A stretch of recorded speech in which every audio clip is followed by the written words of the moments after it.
It was during that time in the films, wasn't it? It was Marlon Brando, it was James Dean, later it was Richard Gere, all riding Triumphs. Why do you think Triumph was such a cool brand that movie stars were riding them and they were seen in all these films? I think the brand itself was considered quite cool amongst that kind of film star set. But I think, the bikes themselves, compared to what the Americans had been used to riding, they were probably a bit more sporty, a bit lighter, a bit easier to handle.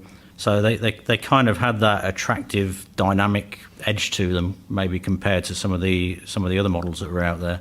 And I think for a lot of these guys, they kind of reminded them of the bikes that they'd seen during the war.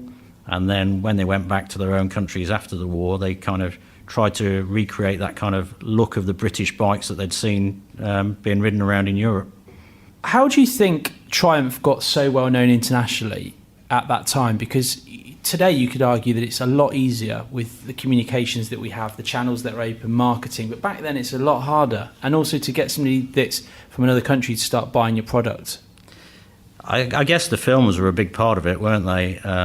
Like you say, you can't, or you couldn't in those days, just go out and put a whole bunch of YouTube videos out there or get a load of advertising on the TV or anything like that. So I think the films were a decent part of that. Another side to it was, probably Triumph started getting involved a little bit in racing side of things as well.